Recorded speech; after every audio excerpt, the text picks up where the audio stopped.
Hello, and welcome to Your Money 2.0. I'm Thomas Fox, Community Outreach Director of Cambridge Credit Counseling.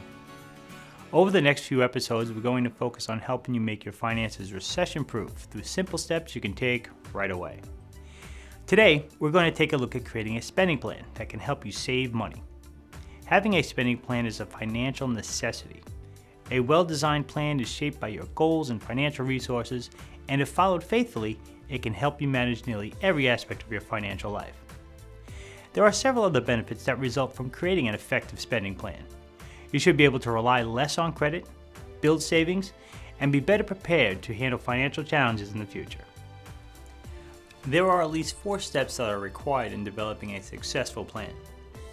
The first thing you want to do is to determine where your money is going right now. The second is to examine your current expenses and classify them as either wants or needs. By completing these 2 steps, you'll have a good deal of the information you'll need to adjust your spending plan over time. After all, we just can't create a single plan and hope that it works forever. Change happens, therefore you must review spending plans periodically. I recommend once every quarter. Finally, with your plan in place, it will be a lot easier to complete step 4, establishing and implementing your short and long-term financial goals. For the moment, let's focus on step 1, assessing where your money is going right now. As I mentioned, tracking your spending is a must, but many people take this step for granted. Unfortunately, those mortgage or rent payments, utility bills, and insurance premiums are only part of the story. What about the small incidental purchases we make every day? It could be $1 here or $2 there, but because the amounts are so small, they go unnoticed. Of course, when you start to track your spending, all these little purchases begin to add up. Let's take a look at an example of our fictional spender, Bob. Bob is like most of us. He has a very hectic lifestyle and has fallen into the habit of buying what he needs on the run. Each workday, Bob buys a newspaper for 50 cents and breakfast for about $5.50. At lunchtime, Bob stops at a local delicatessen and grabs a sandwich and a beverage costing him $7.50. As 3 o'clock approaches, he often feels a little sluggish, and when he does, he steps out to the coffee shop for a cup of joe and a pastry, costing him $3.50. To Bob, none of these individual purchases amounts to very much. However, these seemingly trivial expenses add up. When Bob begins to examine where he's spending his money, he becomes painfully aware of just how much of these purchases are affecting his bottom line. Daily, Bob was spending $17.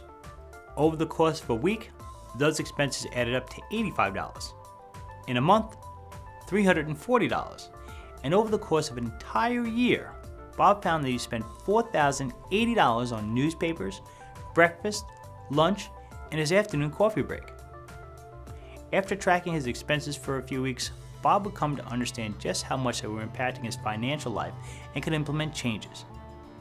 Instead of picking up the newspaper every day, Bob relies more on the morning news and the internet to see what's going on in the world.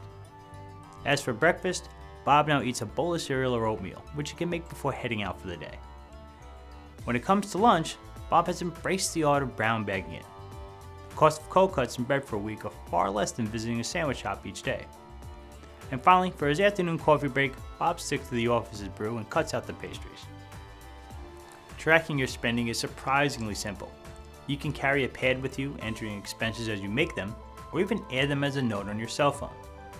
If you have an iPhone, there's probably an app for that. Whatever method you choose, you'll need to be persistent. You must know where every dollar goes in a typical month before you can go on to step 2, which we'll take a look at in our next episode.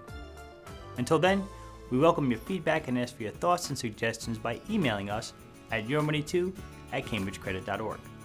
Thank you for watching. Until next time, I'm Thomas Fox for Cambridge Credit Counseling.